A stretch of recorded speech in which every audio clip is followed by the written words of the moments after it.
ഇത് doctor John Jacob, സിറ്റിയിലെ super speciality ഹോസ്പിറ്റലിലെ ജനസമ്മതനായ ഡോക്ടർ. അദ്ദേഹത്തിൻ്റെ ജീവിതത്തിലെ ആരും കാണാത്ത ചില കാഴ്ചകളിലേക്ക്.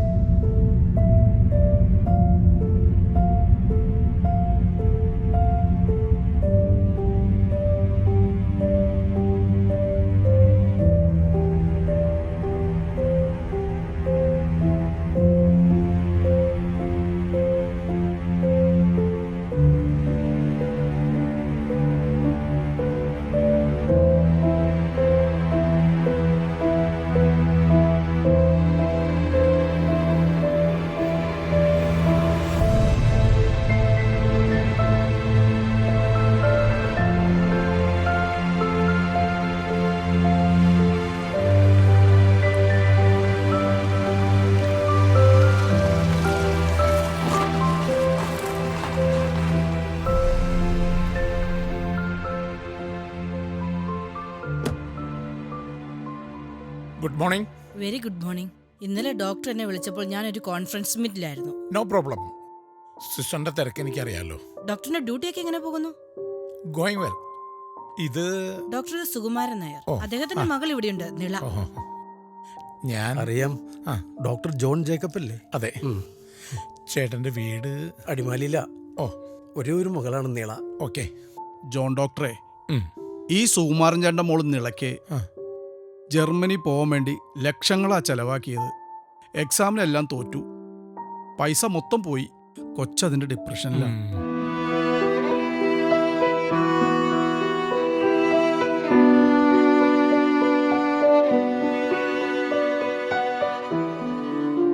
ചേട്ടൻ വിഷമിക്കണ്ടെന്നേ, നിള പാസ്സാകും, ജർമ്മനി പോവും. പണത്തേക്കാൾ എനിക്ക് വലുത് എൻ്റെ മകളാണ് ഡോക്ടറെ. ഡോക്ടർ അകത്തേക്ക് നമുക്ക് ചായ കുടിക്കാം. ഓക്കെ.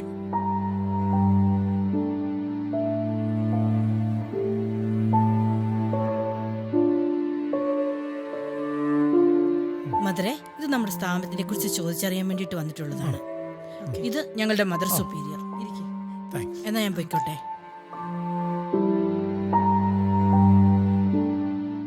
ഞങ്ങളുടെ ഇടവകയിലെ വികാരിച്ചൻ പറഞ്ഞിട്ടാണ് ഓക്കെ ഞാൻ ഈ ആനന്ദഭവനെ കുറിച്ച് അറിയുന്നത് തന്നെ.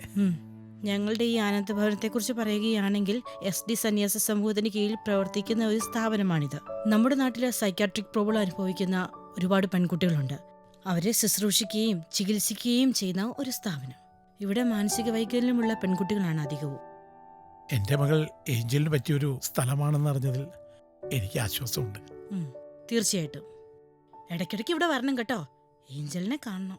ഞാൻ എല്ലാ വീക്കെൻഡിലും വരും എൻ്റെ മോളെ കാണാൻ. കൂടാതെ എന്നെ കൊണ്ടാവുന്ന എല്ലാ സഹായങ്ങളും ഞാൻ ചെയ്തു തരും.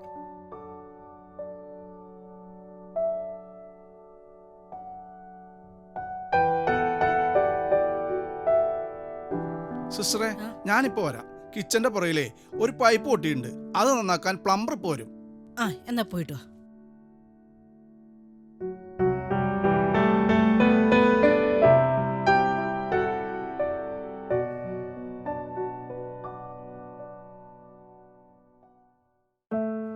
എൻ്റെ മോൾ ഏഞ്ചലിന്റെ കണ്ടീഷൻ ഇപ്പൊ എങ്ങനെയുണ്ട് സിസ്റ്ററെ?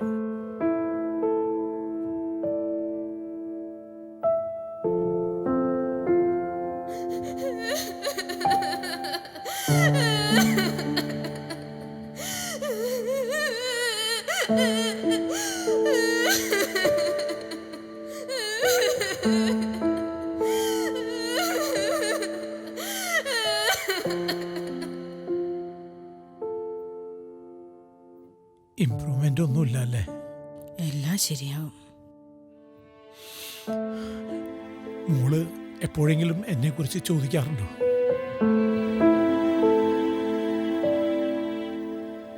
അന്ന് അത് അവള് പറഞ്ഞപ്പോ ഞാൻ എതിർത്തതായിരുന്നു പ്രോബ്ലം.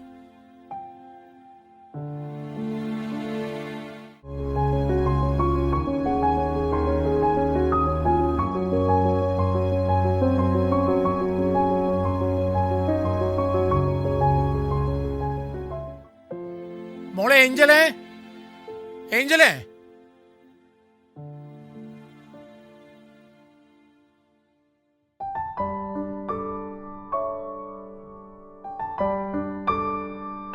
What's your opinion?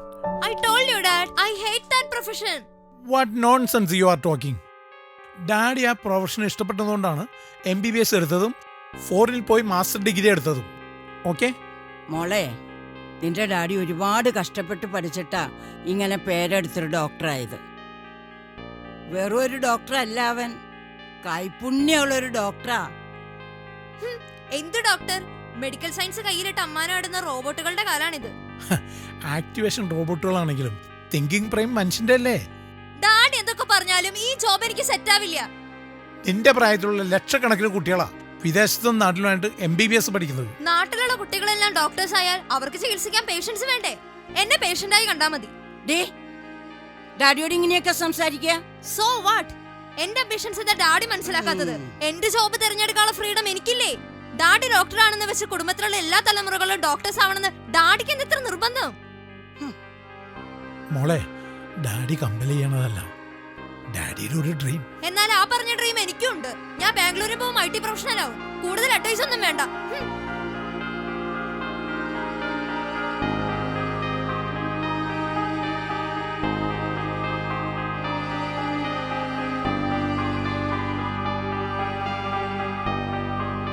മോനെ, കുട്ടികളല്ലേ, അതും ഒരേ ഒരു മോള്. നമുക്ക് അവളുടെ സന്തോഷമല്ലേ വലുത്.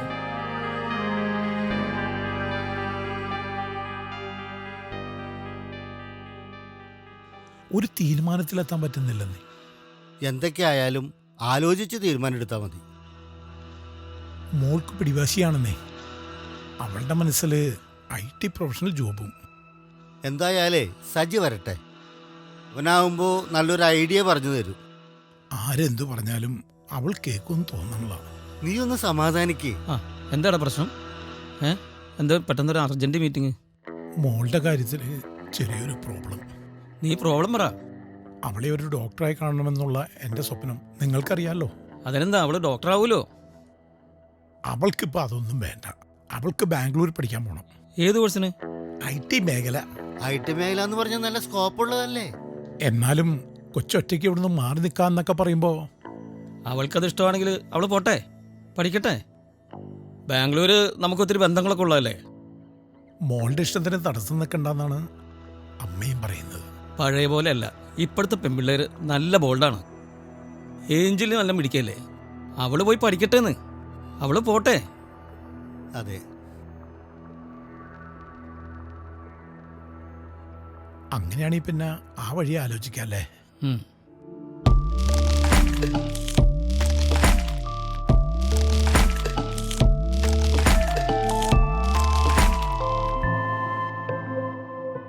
മോളെ ഏഞ്ചലേ, എന്തൊക്കെയുണ്ട് വിശേഷം?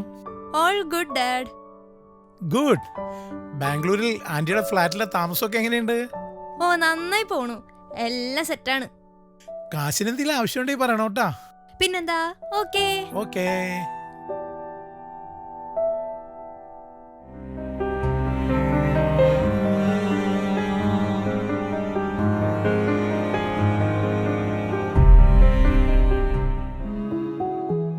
ഏഞ്ചലിന്റെ പപ്പയല്ലേ?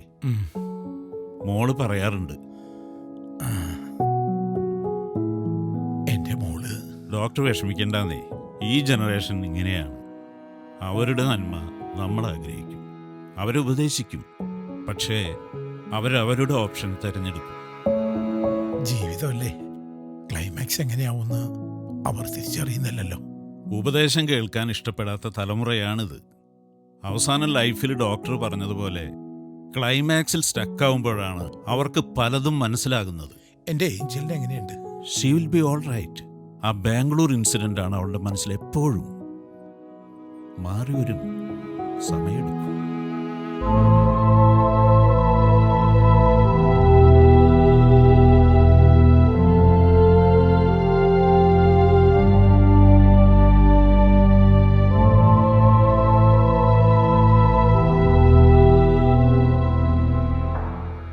മെഡിസിന് പോകാൻ ഞാൻ ഒരുപാട് നിർബന്ധിച്ചു.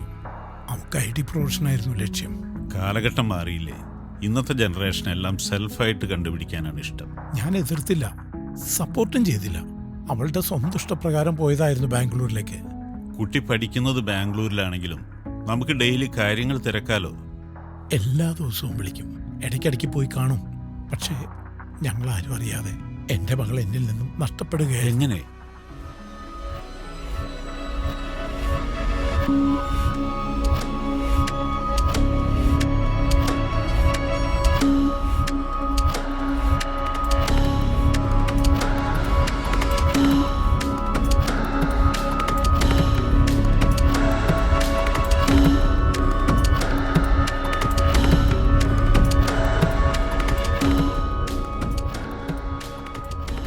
മോളെ ഏഞ്ചലേ, എന്താ ഡാഡി? അവിടെ ആൻറ്റിയായിട്ട് എന്തെങ്കിലും പ്രോബ്ലം? ഇവിടെ ആന്റി അങ്ങനെ പലതും പറയും. മോളെ, ആൻറ്റി പറയണതെല്ലാം അനുസരിക്കണം. കംപ്ലൈൻസ് ഒന്നും പറയിപ്പിക്കരുത്. നിങ്ങളൊക്കെ പഴഞ്ചൻ ആൾക്കാരാ. തൊട്ടേനും പിടിച്ചതിനും ഒക്കെ സംശയവും കുറ്റവും. മോൾ എന്തൊക്കെയാ പറയണേ? ഒന്നുമില്ല. Okay.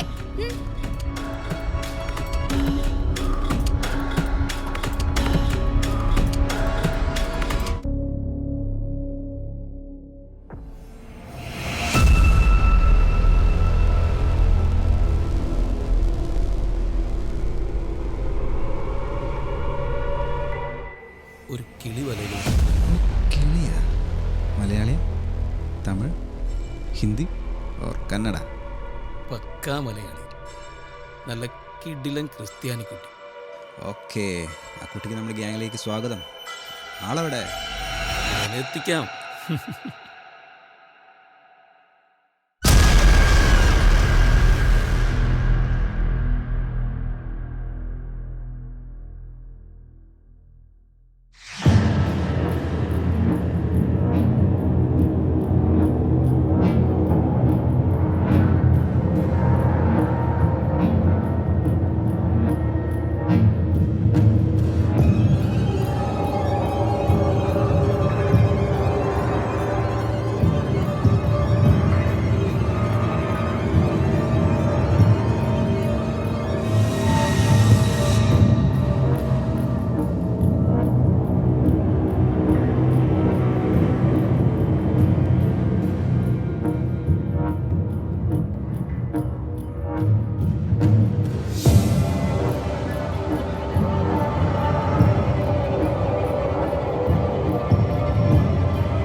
I will kill him.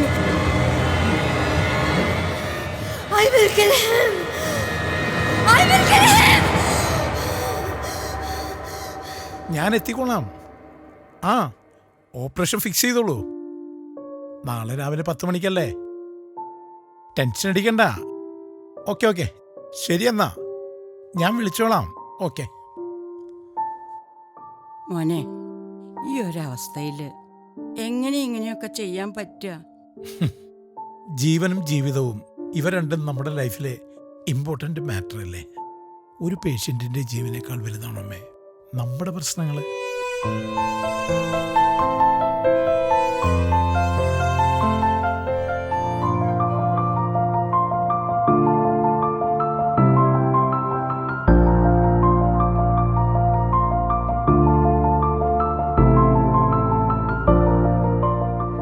Sukumaran ചേട്ടൻ നല്ല സന്തോഷത്തിലാ.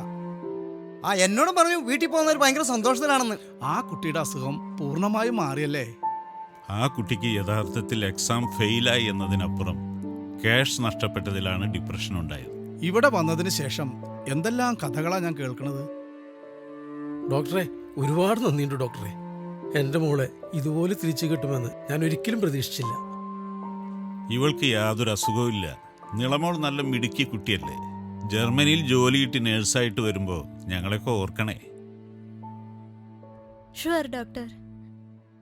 ഡോക്ടർക്ക് അറിയാലോ, മകൾക്ക് അസുഖം വന്നപ്പോൾ എല്ലാവരും ഒഴിഞ്ഞു മാറി. ആരൊക്കെ തള്ളിപ്പറഞ്ഞാലും ആരൊക്കെ ഒറ്റപ്പെടുത്തിയാലും ഈ അച്ഛൻ ഈ മോളോടൊപ്പം എന്നും ഉണ്ടാവും. നിളമോളെ ജർമ്മനി പോകുമ്പോ ചെലവിടാരും മറക്കണ്ടാട്ടാ. അപ്പോൾ ശരിയെന്നാ, ശരി. ഒരുപാട് നന്ദിയുണ്ട്.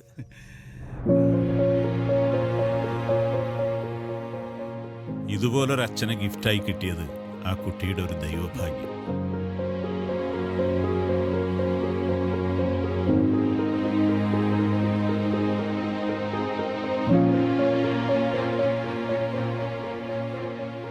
ഇനി എന്തെങ്കിലും ആവശ്യമുണ്ടെങ്കിൽ എന്നോട് പറഞ്ഞാൽ മതിട്ടോ സാർ. Okay, thanks. ഓക്കെ സാറേ.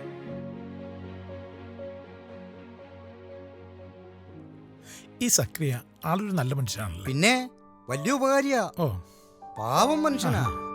ഇവിടുത്തെ മദറിന്റെ ബന്ധുവാണ്. ഏയ്, പിന്നെ ഈ സക്രിയ സാറ് KSTVയിലെ നല്ലൊരു ഓ, ജോലിക്കാരനായിരുന്നു. നല്ലൊരു കുടുംബം. ഓഹോ, ഭാര്യയ്ക്ക് പെട്ടെന്നൊരു അസുഖം വന്നു, എന്തോ കണ്ട് പേടിച്ചതാ. ആണോ? ഇവിടെ വർഷങ്ങളായിട്ട് ട്രീറ്റ്മെന്റിലാ. ഉം. ഭാര്യ ഇവിടെ ഉള്ളതുകൊണ്ട് സക്രിയ സാർ എപ്പോഴും ഇവിടെ കാണും. ഓ, ഇവിടെ ഒരു സഹായമായിട്ട് ഇങ്ങനെ ഓ, നിൽക്കുന്നു. നല്ല മനസ്സുള്ളവർക്ക് ഇങ്ങനെയുള്ളവരെ സഹായിക്കാൻ പറ്റും. അതെ ഡോക്ടറെ. ആ, ഇവിടെ ഇപ്പൊ ടോട്ടൽ 48 പേരാണുള്ളത്, പേഷ്യൻസ് ഉൾപ്പെടെ. ആ, ബർത്ത്ഡേ നാളെയല്ലേ? ആ, നിങ്ങൾക്ക് ഇഷ്ടമുള്ള ഫുഡ് കൊടുത്തുവിട്ടോളൂ.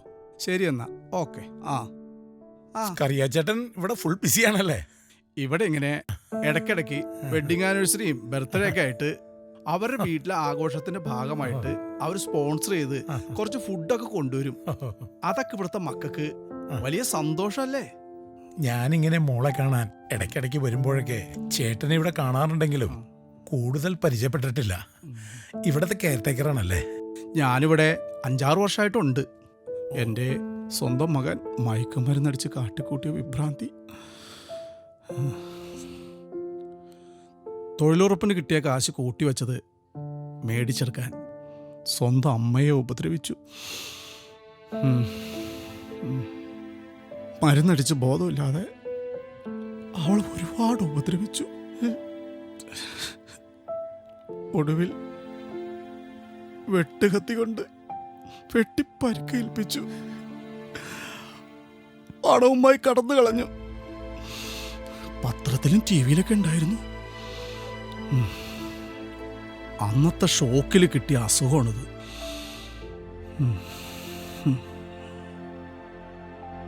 ഇവിടെ ആവുമ്പോൾ ഇവിടുത്തെ മദറും സിസ്റ്റേഴ്സും ഒക്കെ നന്നായി നോക്കും. എനിക്കാണെങ്കിൽ എൻ്റെ ഭാര്യ എന്ന് വെച്ചാൽ ജീവനാ. അതുകൊണ്ട് ഞാനിവിടെ അങ്ങ് കൂടി. എല്ലാ ദിവസവും രാവിലെ വരും, ഇവിടുത്തെ കാര്യങ്ങളൊക്കെ നോക്കും, വൈകുന്നേരം പോവും. അപ്പം മകൻ അവനിപ്പോൾ ജയിലില്ല, ഡീഅഡിക്ഷൻ സെന്ററിൽ. ഞാനിവിടെ ഹാപ്പിയാണ് ഡോക്ടറെ.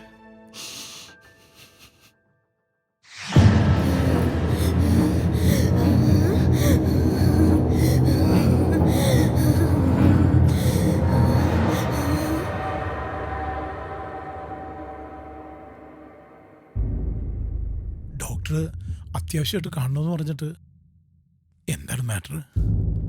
ഒന്നും ഹൈഡ് ചെയ്തിട്ട് കാര്യമില്ലല്ലോ. എന്തായാലും അതിനൊരു പ്രോപ്പർ വേ കണ്ടുപിടിക്കാലോ. ഡോക്ടർ എന്താണ് പറയുന്നതെന്ന് എനിക്ക് മനസ്സിലാവുന്നില്ല. She's carry.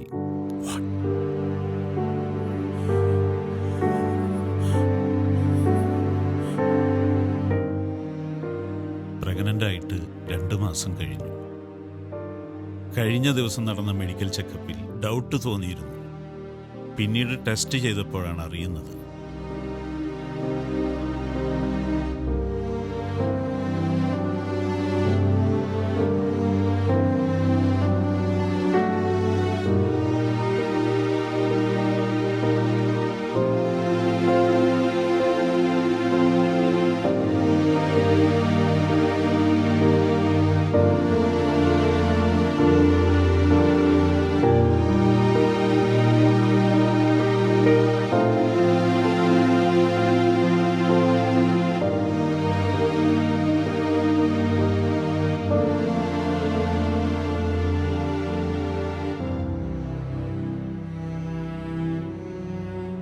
ഇനി വിഷമിച്ചിട്ട് എന്താ കാര്യം? എല്ലാം കൈവിട്ടു പോയില്ലേ? എങ്ങനെ വളർത്തിയതാ എൻ്റെ മോളെ. അമ്മയില്ലാത്ത ദുഃഖം ഞാൻ അവളെ അറിയിച്ചിട്ടില്ല. ചോദിക്കുന്നതൊക്കെ ഞാൻ അവൾക്ക് ചെയ്തു കൊടുത്തു. അവൾക്ക് വേണ്ടി ഞാൻ ഒന്നുകൂടി സ്ട്രിക്റ്റ് ആകണമായിരുന്നു. ഇനിയിപ്പൊ നമ്മൾ എന്ത് ചെയ്യും? അമ്മ വിഷമിക്കണ്ട, ഞാനൊന്ന് ആലോചിക്കട്ടെ.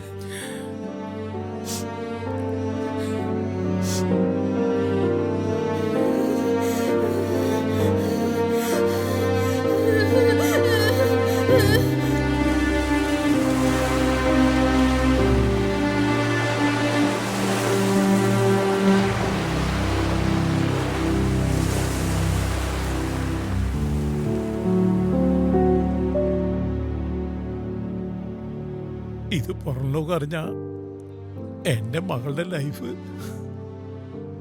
എന്തായാലും പ്രതീക്ഷിക്കാത്തതൊക്കെ സംഭവിച്ചു. അതെ, ജീവിതമല്ലേ, പ്രശ്നങ്ങൾ ഉണ്ടാകും. നമ്മൾ അതിനെ എങ്ങനെ ഫേസ് ചെയ്യും എന്നുള്ളതിലാണ് കാര്യം. എന്നാലും ഇങ്ങനെയൊക്കെ വരുമെന്ന് ഞാൻ ഒട്ടും പ്രതീക്ഷിച്ചില്ല.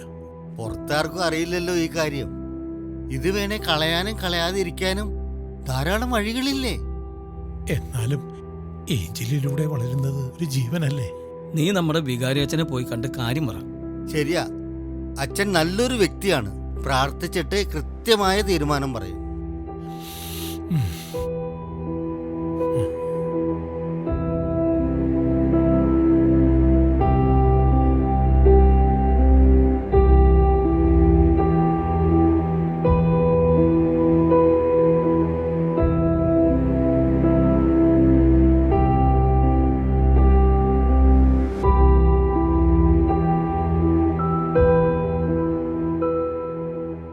ഡോക്ടർ വന്നിട്ട് അധിക നേരമായ? യെസ്. ലൈഫിൽ ദുരന്തങ്ങൾ വരുമ്പോഴാണ് മനുഷ്യൻ ദൈവത്തെ തേടുന്നത്. ലൈഫിൽ എനിക്ക് ഏറ്റവും വലുത് എൻ്റെ മകളും എൻ്റെ പ്രൊഫഷനും മാത്രമായിരുന്നു. അതെനിക്കറിയാം. ഹോസ്പിറ്റൽ ജോലി, മകൾക്ക് വേണ്ടിയുള്ള ടെൻഷൻ, ഈ ഓട്ടത്തിനിടയിൽ ദൈവത്തിന് ഒന്നാം സ്ഥാനം കൊടുക്കാൻ ഡോക്ടർ മറന്നുപോയി.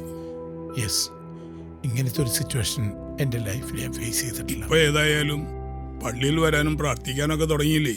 യെസ്. ദൈവത്തെ അറിയാൻ, ദൈവത്തിന് ഒന്നാം സ്ഥാനം കൊടുക്കാൻ ദൈവം അനുവദിച്ചൊരു സഹനമാണിത്. ഡോക്ടർ വിഷമിക്കണ്ട. നമ്മുടെ ചിന്തയല്ല ദൈവത്തിൻ്റെത്. ദൈവം ഇതെല്ലാം നന്മയാക്കി മാറ്റും.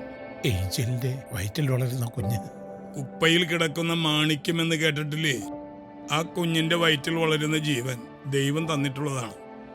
അതിനെ മനുഷ്യരായിട്ട് നശിപ്പിക്കാൻ പാടില്ല. ആ കുഞ്ഞ് ദൈവത്തിൻ്റെതാണ്. ഏഞ്ചൽ മോൾക്ക് നല്ല കെയറിങ് കൊടുക്കണം. ദൈവം എല്ലാം ഭംഗിയായിട്ട് നടത്തും.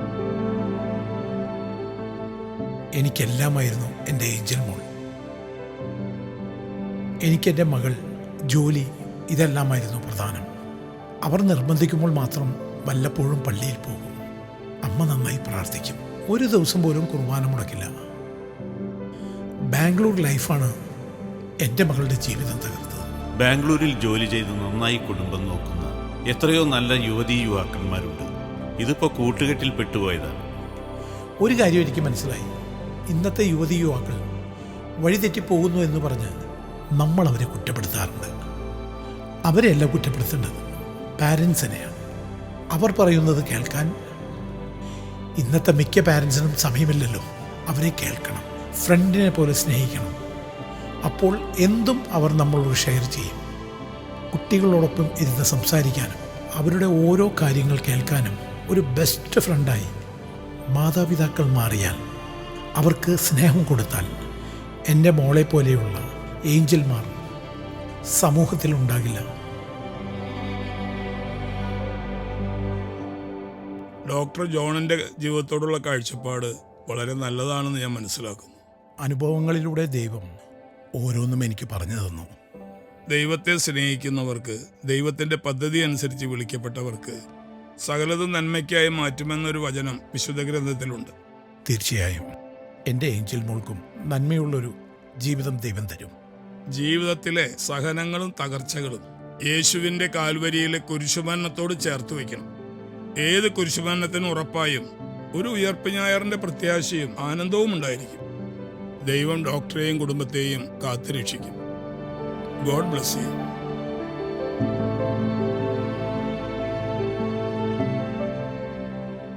രക്ഷിക്കാനാകാത്ത വിധം കർത്താവിൻ്റെ കരം കുറുകിപ്പോയിട്ടില്ല. കേൾക്കാനാവാത്ത വിധം അവിടുത്തെ കാതുകൾക്ക് മാന്യം സംഭവിച്ചിട്ടില്ല. ജീവനുള്ള ദൈവത്തിൻ്റെ വചനങ്ങൾക്ക് മനുഷ്യജീവിതങ്ങളെ മാറ്റിമറിക്കാനുള്ള ശക്തിയുണ്ട്. വചനം എൻ്റെ മകളെ സുഖപ്പെടുത്തും എന്ന വിശ്വാസത്തോടെ ഡോക്ടർ ജോൺ ജേക്കബിൻ്റെ കാഴ്ചപ്പാടുകൾക്ക് ദൈവം പുതിയൊരു വഴി തുറക്കുന്നു. ദൈവസ്നേഹത്തിൻ്റെ വഴി.